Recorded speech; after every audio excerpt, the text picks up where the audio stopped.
What's going on, guys? It's your boy K-Aus bringing you guys another video. Today I'm bringing you guys a tough one for me, man. It's the club series. I'm sure a lot of you guys already know the results of it, but I wanted to go over it and kind of just go through what my thought process was through the game, where my mistakes were made, and what were some good plays, and just kind of go through and help you guys see the game in a different light, man. Because I definitely know a lot of mistakes I made, and I definitely know a lot of good things I did. And here's the first play. You know, the first play I made the biggest mistake.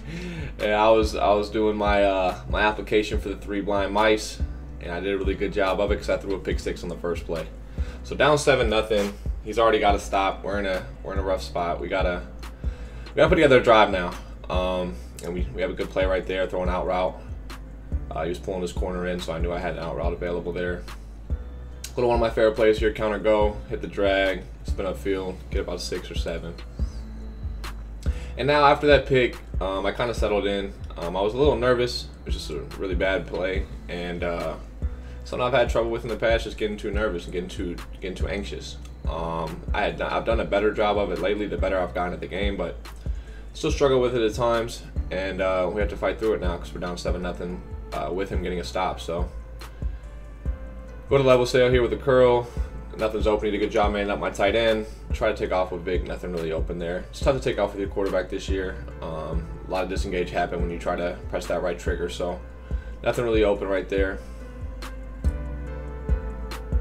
Go back to double and sail here, and we just sneaked that corner out in there. He almost got there with his user. Very close, but big first down. Definitely needed that. Now we're in the red zone. I'm thinking hard flats here, so I go to my hard flat killer play, where my out route will get open, and then my hitch will also get open on the left side. But he played cloud flats, so good play by him. Knowing he played cloud flats, I go to my table route right there. Only pick up 5, and we're in a 3rd and 6 down at the red zone, which isn't the greatest spot to be in. And something that you see him do right there, he lurked on his outside linebacker. You're going to see him do that a lot throughout the game, as we have to settle for 3 there. He creeps on different players. He creeps on his safety, creeps on his outside linebacker, creeps on his middle linebacker. And it's tough to play against because I don't have identifiers, so I don't know where he is. So it's just something I had to get used to throughout the game as he gashes me right there. Early on in the game, he definitely was killing me with the run. He had 52 cap Tevin Coleman, who's one of the better running backs in the game. He can't really truck, but he's really fast, and he has a high spin, so he gets a really quick spin. Goes to a little out route here, beats my safety. That wasn't a hard flat, he just wasn't far out enough, so good play by him. And he's methodically driving right now. Even though he has 7 points, it's really his first drive, so I'm trying to get acclimated to what he's doing, see what he likes to do, see what he does with that motion, see if he has any passes out of that motion. But really, I just got to stop the run right now. He's gashing me on every play. So pretty soon, I believe maybe around right here, I start manning up my safeties to try to take the run away. And that's when I'm going to start having success, because he was absolutely killing me. I couldn't shoot the gap with his motion either side, which is weird because I guess read option doesn't really play like inside zone. Because inside zone, the guy doesn't block nearly as well as he's doing on the read option. But 3rd and 6 here. My last adjustment was literally to hard flat my outside corner there, and I just didn't get it in. He did a good job of quick hiking, and he picked up the first down, and he continues to drive on me. Right now I'm thinking I have to hold to 3. I'm already down a stop, and then I got held to 3 on my next drive. So if I give up 7 here, I'm in a really bad spot because it's his ball at half. So definitely need to lock in right here and try to get a stop down at this in this red zone. 3rd and 3 here. I have a little bit of a bad lurk just a foot too far back, trying to bait him into it, and that's on me. So he picks up a first down. 1st and goal here. He runs the ball. LT sheds and gets a monster hit, so no gain there.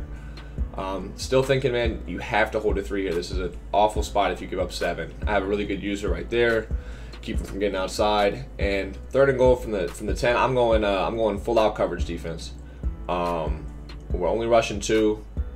Nothing seems to be open, and somehow he low balls an in route for a touchdown. I have no idea how that route fit in there. I had a bird hook, a cloud, a deep blue, literally 4 players over there. I don't know how he caught it, but regardless, I'm down 14-3 now. Now I have to fight. I've got no choice but to try and get some points here before half to just make it a one-possession game, and then we go from there in the second half.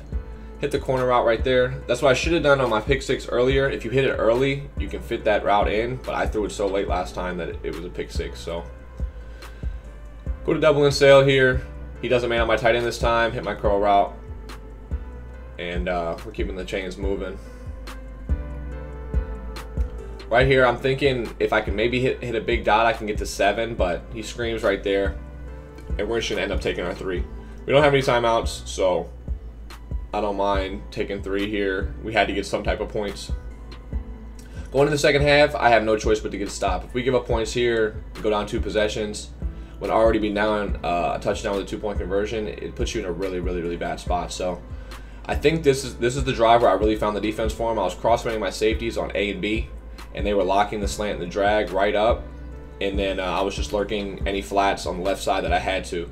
So right here, we have a really good user. He gets hit as he throws, and we get a pick. So much needed stop. Gets us right back in the game. Only down 1 possession. He does a good job shooting the gap on that run right there. Not the easiest thing to do to shoot the gap go on that side, so good play by him. Right now, we're thinking 7, but 3 isn't the worst. After that last drive, I really feel confident on defense. So if I end up having to settle for 3, it's not the end of the world. Right here, we're going to double and sail again. And we got a wide open corner route. That's my fault. I'm mad at that he overthrew it. He does have high throw on the run, but I blame myself. I had all the time in the world to set my feet. I could have hit the corner route easily if I just set my feet. So I'm gonna take that one on the chin and blame myself. But regardless, we made it 14-9. Much better spot than being down 8, and we're gonna try to get a stop. So goes back to the run here. We do a good job locking it up. So second and 10 here. I'm feeling good with the man-up safeties. I feel like I've had success with that the entire game right now. And we get a sack, or the entire second half, I mean. It's bagging up all his drags and slants, and we're able to just lurk. And he's sending out 5 routes. So when we're sending 5 or 6, he's got to make an instant read. And if he doesn't make the right read, then it's a sack. So, and right here, we play great defense again. And he's got to throw the ball away. So we made him punt. We've got back-to-back stops. We're right back in the game. We were in a really bad spot down 14-3, and now it's 14-9 with ball. So we would gladly take that, knowing the way the game started. And we're gonna try to put together a nice long drive. Right here, we hit our in route, spin up field, get a first down. We really, after that first pick, we really found our rhythm on offense. I felt like the entire game after that first pick, obviously, I played perfect offense. I knew exactly what he was doing, and I made good reads the entire time after that. The only place I struggled was down in the red zone. He played a little bit differently down there. He played cloud flats a lot. He would put his middle linebacker in a cloud flat, which I haven't seen a single person do all year. So threw me a little bit off. But outside of the red zone, I felt like I played really good offense after that first drive. So right here we hit our little S post, spin up field, and we're down inside his territory again. So we're moving the ball fine. We just got to figure out a way to get points in the red zone now. Something we've struggled with all game. And Vic breaks a big sack for me right there. I actually had a wide open pass, but with all those people in my face, it's tough to make that read.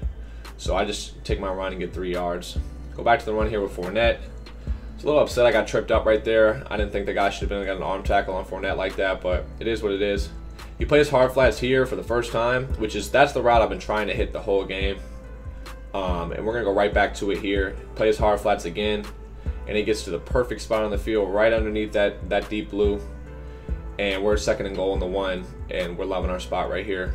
Put Fournette on aggressive. We can tag him once. Fournette's getting it 3 times here. If I don't get in, I don't get in, but we end up getting a touchdown. So I'm going to go for 2 here, try to make it 3. It's the 4th quarter. I don't go for 2 too early usually, but in the 4th quarter, you got to go for it here. He had my money play bagged up for a 2-point conversion. It's rare people are able to cover those curls. He did a good job, so regardless, we're back on defense here. He hits this drag, which would have been like a 2-3 yard gain because I was going to tackle him, and it bounces over me and he catches it. So he deserved to catch the first one, but it wouldn't have been a 12-yard gain. But regardless, it's back to the run. LT blows that up, and we're still cross-manning those safeties. He hasn't showed he has an answer for it yet, so we're just going to continue to do it. Perfect lurk right there, and he takes a monster sack. So I'm feeling great. It's 3rd and 25. I just don't want to give up a big play here. He goes to bunch tight end, which I hadn't seen all game, so I wasn't sure what he was going to run. I was probably expecting PA boot over. Bad lurk by me right there, but I really just didn't know what to expect from him, so it's hard not to give up a pass right there. You don't want to give up too many yards. 4th and 8, biggest play of the game right here. If we get a stop here, the game's pretty much over. And he throws at me, and I happen to be breaking off there. I probably would recommend sticking with the route because everybody expects you to break off. It's just the way Madden works. Everybody expects their user to break off the route that they're on and go to another one, so they throw at you sometimes. I probably should have stayed with it. Regardless, we blow up the run at 2nd 13. Cross man again. It's bagged up, and he gets another sack. We're playing really, really good defense on early downs here. We just need to find a way to get off the field. He goes to a gun tray, and I give up the crosser. I really didn't think he was going to have time to get that, but he ends up taking his 3. That was 3rd and long, so he takes his 3. I'm in a perfect spot. I'm loving this. I don't think anybody in this game can stop me in a money time situation like this. And this flat baited me a little bit there. I couldn't tell what he was in, but incompletion, we'll take it. Hit our backside in route, 3rd and 5. But I'm really feeling confident I'll go get 3 here. And we go to double and sail. One of our favorite plays in the game. Curl the tight end. And he does a good job on defense, mans him up. But we got Barry out there for a reason, boys. And we throw a laser, and we get down to the 30. And right here is where I made the biggest mistake ever. Never do this ever. I got into field goal range. The game was literally over. I could have ran the clock down and kicked my 3. He did not have enough timeouts to stop me. I called timeout for him, just literally thinking, oh, I probably don't have enough leg. I don't know why I didn't think that. I was at the 30. Just wasn't even thinking. I run the ball 3 times, don't pick up the 1st down. So at least I made him take his timeouts, but he's got 20 seconds here. Now I kick deep. I don't squib here because he needs 3. If I kick it and he gets it to like the 40 or 45, it's literally 1 pass and he's in field goal range. He can get out of bounds. So I kick deep, and the dude literally takes the kickoff back. I'm sick. You can see me in the bottom left corner. I gave this one away, guys. I don't care about the kickoff return. I don't care about the auto hurdle. None of that, man. This was all on me. I literally had the game won, and I called timeout for him. I've never made a mental mistake like that in my life. I take pride in having incredible clock management, and I just didn't get it done, guys. It sucks to have won the game like that. I literally won the game, and I gave it right back to him, and it's unfortunate. Probably cost me a lot of money. I really do feel like I'm one of the best players in the game, but I'm gonna take it on the chin. It had nothing to do with the game. It was literally all my fault. I won the game, and I gave it away. So I hope you guys enjoyed. We have another gameplay coming with Game 2 of Serious Mo. But if you guys enjoyed, like, comment, and subscribe. And take it easy, man. Peace.